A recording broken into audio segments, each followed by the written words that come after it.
असम के दूर पहाड़ों में नदियों और घने जंगलों के बीच एक छोटा सा गांव छुपा है, जतिंगा। एक ऐसी जगह जो जितनी खूबसूरत है उतनी ही रहस्यमय भी।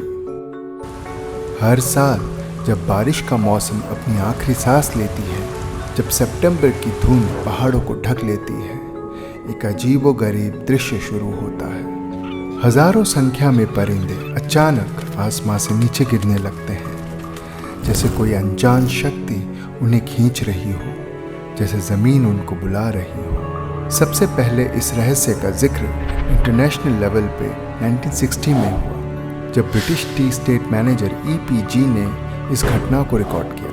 गांव के लोग कहते हैं ये आत्माएं हैं, अंधेरे के जीव जो बिना वजह ज़मीन पर गिर जाते हैं। लेकिन असली कहानी इससे भी पुरानी है। दिमासा जनजाति के लोग जो ब्रिटिशर्स से भी पहले यहाँ रहते थे, मानते थे कि ये परिंदे शापित आत्माएं हैं। हर साल सितंबर से लेकर नवंबर तक जब सूरज ढलता है और अंधेरा छाता है, कुछ अजीब होने लगता है। शाम के 6 बजे से लेकर रात के 10 बजे तक हवा पक्षियों के पंखों से गूंजने लगती है, और फिर एक गहन सन्नाटा जिसमें सिर्फ गिरते हुए परिंदों की आवाज गूंजती है। बॉर्न herons, Indian pittas, tiger bitterns, kingfishers, black drongos, दिन के समय उड़ने वाले ये परिंदे रात के अंधेरे में गिरने लगते हैं। लेकिन सवाल वही, क्यों? सिर्फ जतिंगा में ही क्यों? सिर्फ सितंबर से नवंबर के बीच में ही क्यों? सिर्फ सूरज के ढलने के बाद ही क्यों? कई दशकों तक ये राज बना रहा। 1970 और 80s में कुछ साइंटिस्ट ने इस राज का पता लगाने की कोशिश की। डॉक्टर सलीम अली, जिन्होंने बर्डमैन ऑफ इंडिया का दर्जा पाया, और बॉम्बे नेचुरल हिस्ट्री सोसाइटी के अनेक रिसर्चर्स जतिंगा आए। उन्होंने पाया जतिंगा एक अजीब सी जियोमैग्नेटिक हिल रेंज पर बसा है। यहाँ मानसून के बाद हवा और फॉग का एक अनोखा संगम होता है। रोशनी और ध्वनि टूटती है, सब कुछ धुंधला पड़ जाता है। माइग्रेटिंग परिंदे जब इस जगह से गुजरते हैं तो उनका डायरेक्शन सेंस बिगड़ जाता है। अंधेरे में बस एक चीज़ दिखती है, गांव के घरों की रोशनी, और ये डरा हुआ परिंदा उस रोशनी की तरफ जाता है और टकरा जाता है। ये सुसाइड नहीं है, ये कन्फ्यूजन है, एक डर है, एक प्रकृति की उलझन। लेकिन कुछ प्रश्न आज भी बने हुए हैं। हर रात को ये क्यों नहीं होता? सिर्फ कुछ दिनों के लिए ही क्यों होता है? और सिर्फ जतिंगा में ही क्यों? ऐसे कुछ राज कभी पूरे नहीं खुलते।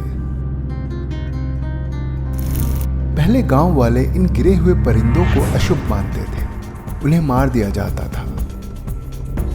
रात भर कोई घर से नहीं निकलता था। आज कहानी बदल चुकी है। कंजर्वेशन ग्रुप्स जैसे आर्यनक और बॉम्बे नेचुरल हिस्ट्री सोसाइटी के प्रयासों से लोगों में जागरूकता आई है। आज गांव वाले परिंदों को मारते नहीं, बचाते हैं। जैसे कंजर्वेशनिस्ट रंजीत रोंगपी ने 2017 में कहा था, हम अब इनसे नहीं डरते, हम इन्हें बचाते हैं। आज जतिंगा अपने इस अजीब विरासत को अपनाने लगा है। डर की कहानी अब कंजर्वेशन का संदेश बन चुकी है। फिर भी हर साल जब धुंध गिरती है, जब हिल टॉप में एक अजीब सी ठंडक चलती है, जतिंगा रुक कर इंतजार करता है। क्या ये सिर्फ मैग्नेटिक फील्ड और फॉग का खेल है, या कुछ और गहरा, कुछ ऐसा जो हम समझ नहीं पाते? जतिंगा में विज्ञान और रहस्य एक ही धागे में बुन जाते हैं। जब फॉग नीचे गिरती है, जब एक एक लाइट चमकने लगती है, पहाड़ अपनी सांस रोकते हैं, आसमां से एक हल्के से कंपन की आवाज आती है, और फिर परिंदे आते हैं, गाते नहीं, बस गिर जाते हैं। जतिंगा, जहाँ धरती पुकारती है और आकाश आंसू बहाता है, जहाँ परिंदे गिरते हैं और रहस्य सदा जिंदा रहता है।